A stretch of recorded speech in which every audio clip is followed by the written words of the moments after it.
Hi guys, welcome back to my channel. Have you subscribed? Because if you haven't, you need to click. Now, it could be here or it could be there. I need to work that out actually.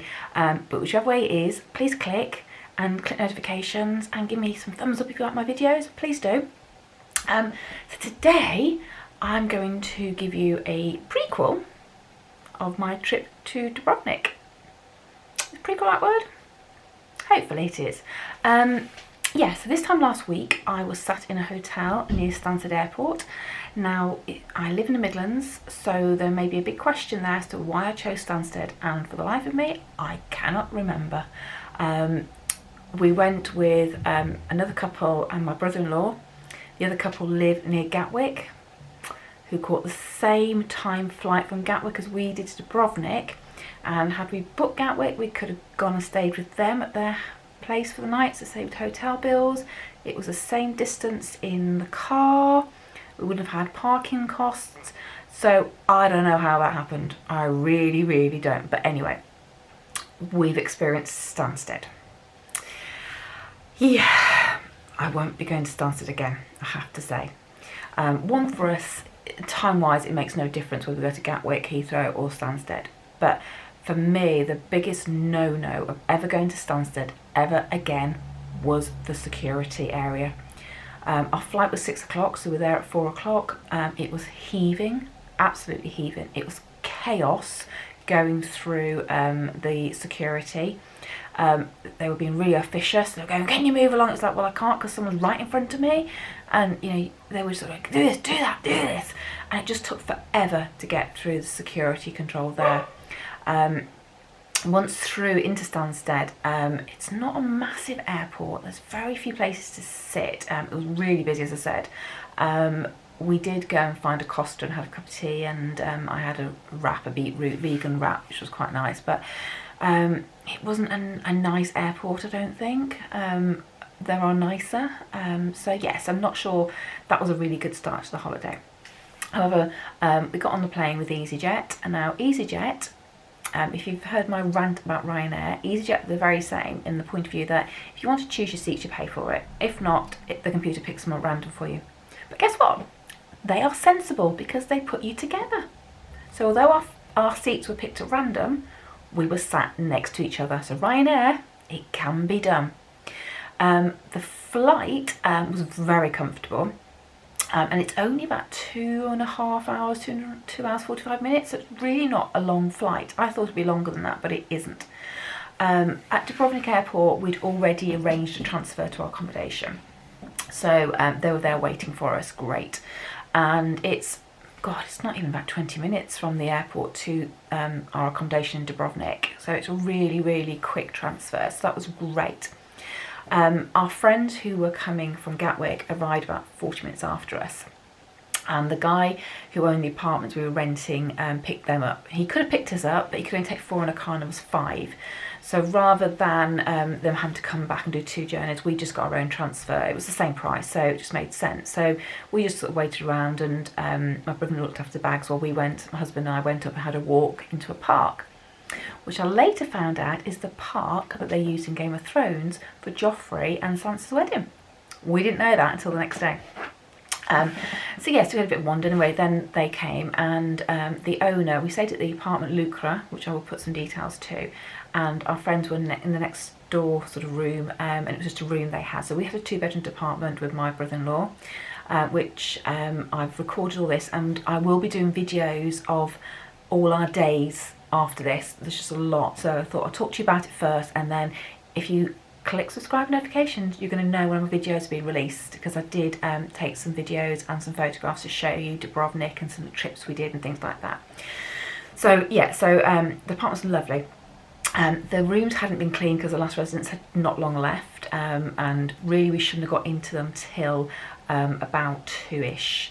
But the owner was really nice. He said, look, if you don't mind and you're quite happy, I can show you the apartments now. Obviously they're not been cleaned. You can leave your suitcases in there. I'll give you your keys, and then you can go off, do what you want for the day and come back when you're ready. You're not tied. I just realised you can see a bruise on my arm. I'll tell you about that later. There's a story behind that as well. So yeah, so that's exactly what we did, because it was just coming to lunchtime. So yeah, perfect. The accommodation itself was literally 5 minutes walk from the main gate of Dubrovnik Old Town, and in fact our apartment, when you go and look at our video of it, overlooked the old wall, so you could see the old town. It was really a fantastic location. The old town itself is absolutely stunning. It's steeped in history, and you can really understand why Game of Thrones was there. And again, you know, I can talk to you about it, but until you see it on the videos and the photos, it's really hard to really tell you the true beauty of Dubrovnik town. Now, because it was lunchtime, we decided to go and find somewhere to eat and have a drink. And we found a little cafe. There's loads of little alleys and little streets in Dubrovnik. So we found a little place there and had nice seafood pasta and a glass of Croatian wine, because it'd be rude not to. So yes, we had quite a nice relaxing start, and then we decided to head off and explore. So we had a wander around, and we went around the wall, because you can actually go around the top of the wall in Dubrovnik all the way around. And it's not cheap, I have to say. It worked out about £25, 200 kuna, which is their currency. They don't take euros. Very rare you'll see anyone take euros in Dubrovnik, so be warned about that. So we did a walk around all the wall. Now, Dubrovnik is not a place for heels, okay? It is flat shoes and comfortable shoes. There's a lot of walking to be done, a lot of steps, can be quite steep in places, and when it rains it's very slippy because it's stone sort of floor. So yeah, so don't go there in your stiletto heel, girls, because it's not going to make your trip joyous at all. We were obviously there, sensible shoes, so it was absolutely fine. The walk around the wall took about, I don't know, about an hour maybe, I don't know, I can't remember. But it was well worth it. The scenery and seeing it, oh, it was just amazing. It was just stunning. And then as we came back, what did we do after then? I think we just wandered around the town after that. And then we sort of headed back to our apartment to have a shower, unpack, and then go out for the evening. Now, we were warned beforehand that restaurants get very busy, the better ones. So we had pre-booked all our restaurants before we went. So the first night we booked a restaurant in the old town. And again, I'll put links to that. And the food was amazing. It was stunning. I had a fresh tuna salad.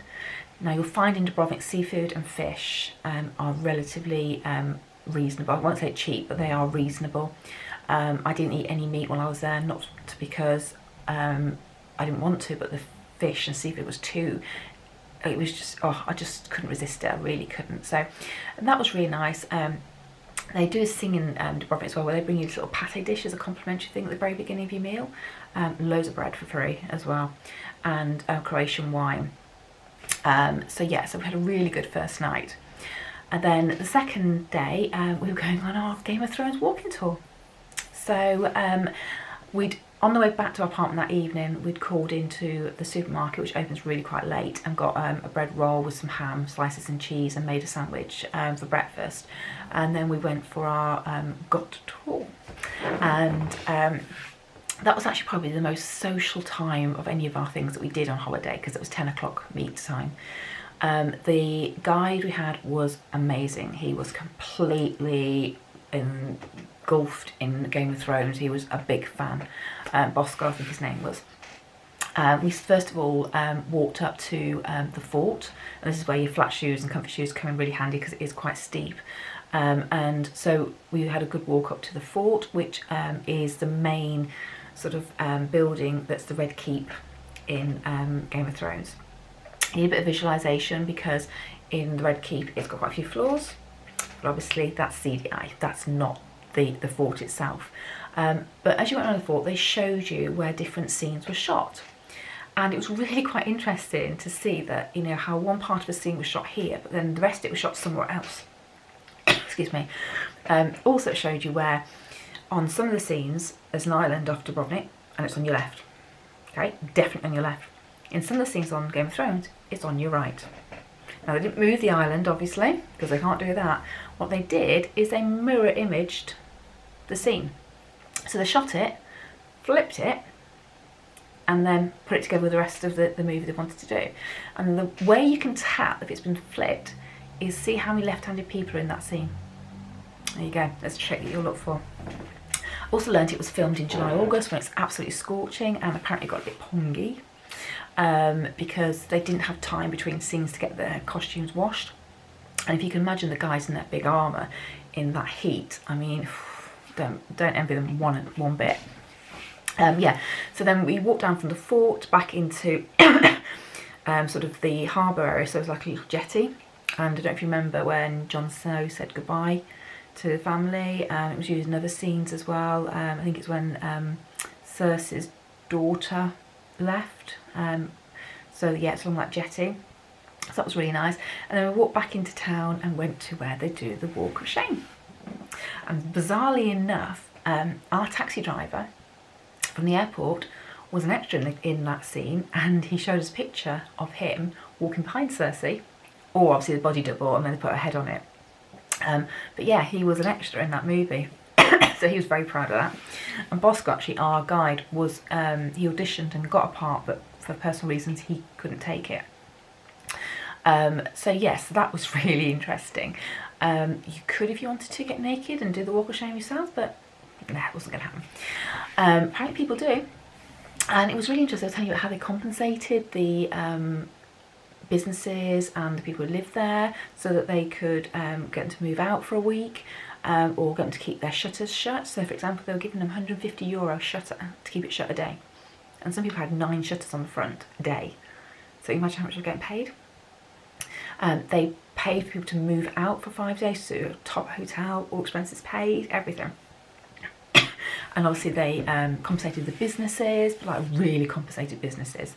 So yeah, it was absolutely amazing.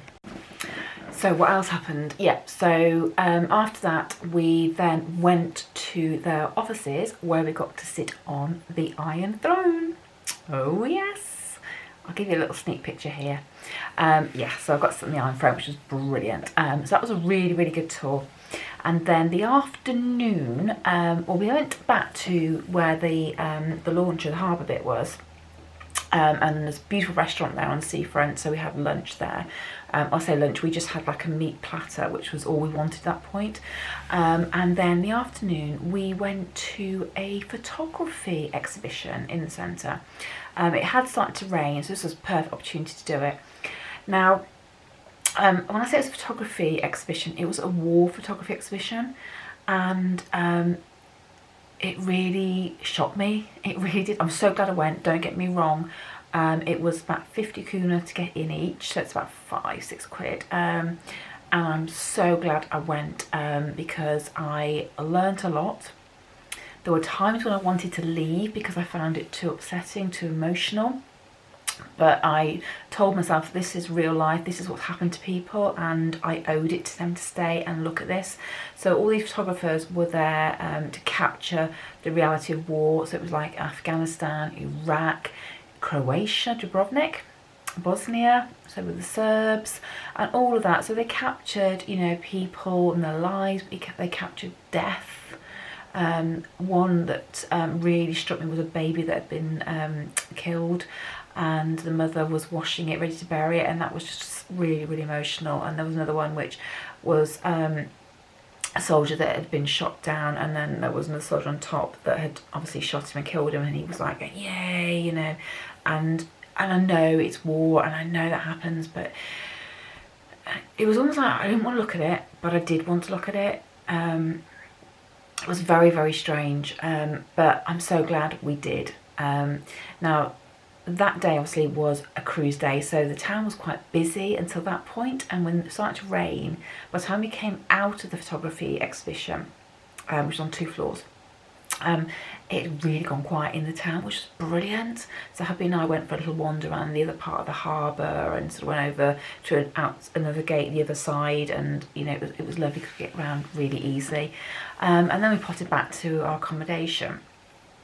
And that night we had booked into a restaurant called 1838, and it was the other side of the wall, so it was near our apartment. And we were going because it was one of our friends' birthday, and when we got there we put our order in. As usual, we all go just for mains, and they come with a complimentary starter, which is like a moussey pate thing.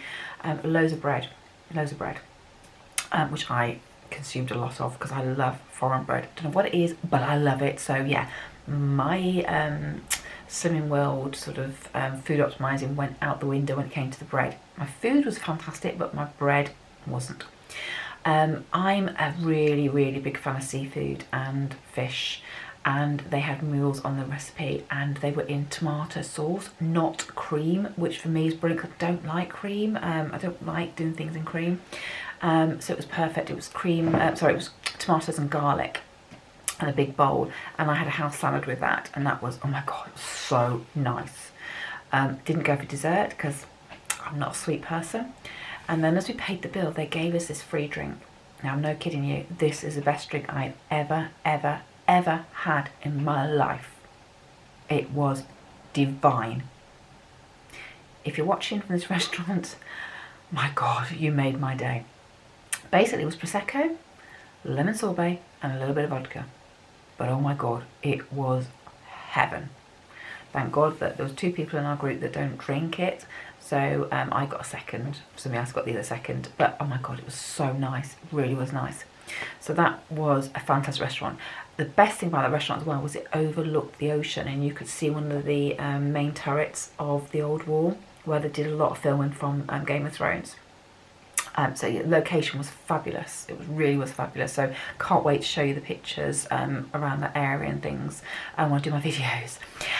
So then we headed back to our apartment, and obviously we just had a couple of drinks before we went to bed. And then the next day we were going to Montenegro. Now, Montenegro is a different country, obviously, to Croatia, so passports were required. We were being picked up at 7 o'clock from by the gate, so it was a 6:30 leave the apartment, so 5:30 alarm set.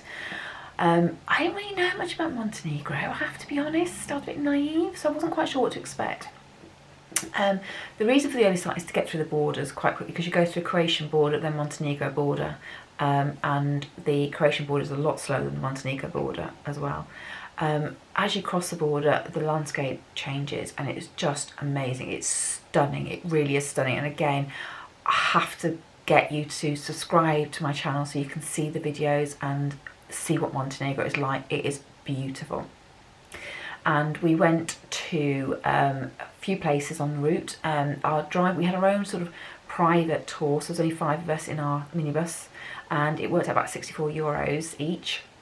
But it's well worth doing that way because they tailored the trip to what you want in the time that you have. So we were gone for about 12 hours. So the first stop, he just stopped and we sort of almost crossed the border just to show us the landscape and the beauty of it, and it was just lovely. But to our left was a derelict building, which just sort of brings you back to reality that yes, it's a beautiful place, but there are poverty and issues there. You know, a lot of it to do with the war. A lot of people have abandoned their properties and just disappeared. You know, so there's a lot going on there. So seeing these abandoned places really brings you back. Then we sort of stopped off another viewpoint where you could see 2 little islands. And the islands were beautiful. They both had chapels on them or churches on them. And the guy said, if you want to, I can take you round and you can get a little boat and you can go over to one of the islands, which we did. And it was €5 each. Now, Montenegro is only euros, so don't think you can take your Croatian cumin there because it's not accepted. So yes, we got on the boat and went across, and it was lovely. It was stunning. It really was stunning.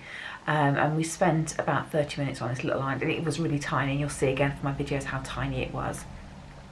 Back to the mainland, to their little town centre, which is tiny. There's a church there, that's about it. It was interesting because Hubby and I walked up some steps and there was another church behind the church. It was completely derelict. Now, I know they had a bad earthquake in '79, so I'm assuming that that may have been part of it and they've only built the front part of it. But it is quite interesting when you travel around Croatia and Montenegro, because they did get impacted by this massive earthquake. So, you know, I don't know if some of it's because of the war, the earthquake, or just poverty or whatever, I don't know, but you do get to see the different sides of it. We then travelled further up and we went to a place called, and I need to look this up now because I can't remember. It's terrible, isn't it? Kotor. Now that was stunning. Again, you've got to see the videos. What amazed me is they have these mountains that seem to sort of surround the whole of Montenegro, and it was almost like it's in this valley and it just frames it. It's just stunning. They've got a wall, city wall. You can't walk around like Dubrovnik, but we did go up a little bit of it just to have a look around, and there was some yachts on the front actually in the harbour, and oh my god, a girl can dream. Yeah, they were nice yachts. Not little yachts, big yachts.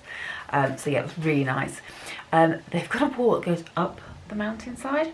Couldn't quite work out how that would benefit them if they were attacked, and you can walk right to the top, but you need probably a good day and walking boots, which we didn't have. So we just walked around the old town, which was really, really nice. And then we left there and went to a place called Budva, which it has got a smaller old town, but still beautiful, still, you know, lots of fantastic scenery, sea surrounding it. It's just really stunning. And after walking around the old town, we stopped for a late afternoon lunch on the harbour front, where I had a beautiful tuna salad. I have to say, that beautiful. And again, the fish there is cheaper. Now, Montenegro is a lot cheaper than Dubrovnik as well. I need to point that out.